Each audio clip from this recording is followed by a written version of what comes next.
एक गांव में भोला नाम का एक व्यक्ति भगवान राम का भक्त था। वो दिन रात राम राम नाम जपता रहता था। जो भी मिलता उसको राम नाम की महिमा सुनाने के लिए बैठ जाता था। गांव वाले उसे बहुत मानते थे, लेकिन उसकी पत्नी उससे बहुत दुखी रहती थी। भोला गांव में एक हलवाई की दुकान चलाता था। वह बहुत मेहनत से मिठाई बनाता था। उसकी बनाई मिठाई दूर दूर तक लोगों को पसंद आती थी।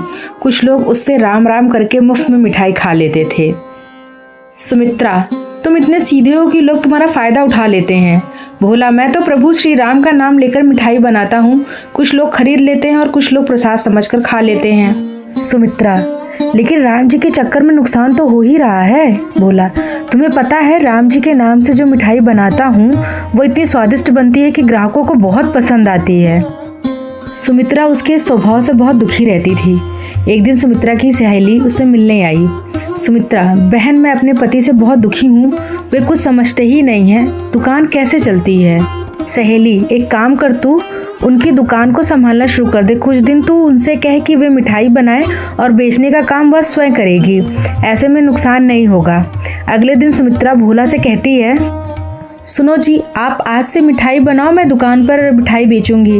भोला, ठीक है, जैसा तुम चाहो, लेकिन 2 बातें याद रखना। एक तो कोई भी ग्राहक दुकान से वापस न जाए, और दूसरा सबसे पहले भगवान को भोग लगाना। सुमित्रा दुकान पर बैठ जाती है। वह पूजा करती है, भगवान का भोग भी लगाती है। उसके बाद उसके पास ग्राहक आने लगते हैं। पहले के दिनों की तरह उसकी मिठाई खूब बिकने लगती है। तभी एक बूढ़ा आदमी दुकान पर आया।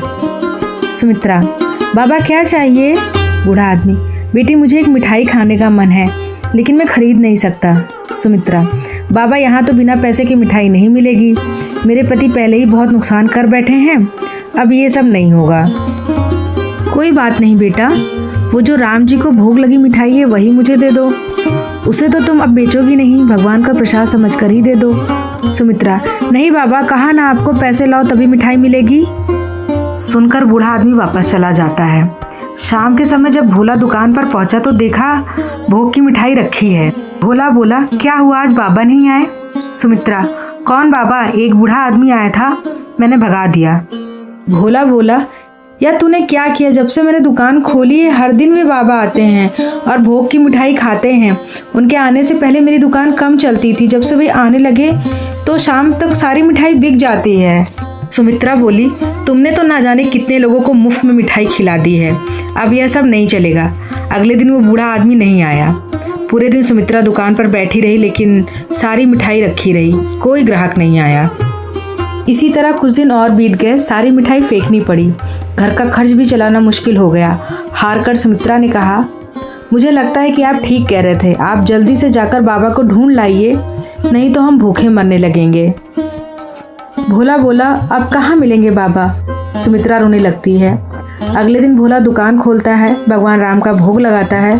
फिर दोनों एक डिब्बे में मिठाई लेकर मंदिर पहुंच जाते हैं। भगवान के चरणों में मिठाई रखकर भोला कहता है, प्रभु आपने आना बंद कर दिया। सुमित्रा, यह आप क्या कह रहे हैं। भोला, ध्यान से देखो श्री राम की मूर्ति को। सुमित्रा मूर्ति देखती है तो उसकी आंखों में आंसू बहने लगते हैं, क्योंकि मूर्ति के अंदर उसे बूढ़े आदमी की ही झलक दिखाई दे रही थी। सुमित्रा, प्रभु मुझे माफ़ कर दीजिए, आप स्वयं भोग लगाने आते थे, मैं मूर्ख आपको पहचान न सकी। मंदिर से आकर भोला ने दुकान खोली। उसकी मिठाई पहले की तरह बिकने लगी, लेकिन उस दिन से प्रभु राम नहीं आए। अब भोला और सुमित्रा सुबह दुकान खोलते ही भगवान का भोग लगाते हैं। उसके बाद दुकान के बाहर खड़े होकर मिठाई आने जाने वालों को बांट देते हैं। उन्हें आज भी इंतज़ार है कि शायद प्रभु किसी वेश में आ जाएं। फ्रेंड्स, अगर आपको कहानी पसंद आई है तो प्लीज़ वीडियो को like, share, subscribe and comment कर दें। मिलते हैं नेक्स्ट वीडियो में, तब तक के लिए धन्यवाद।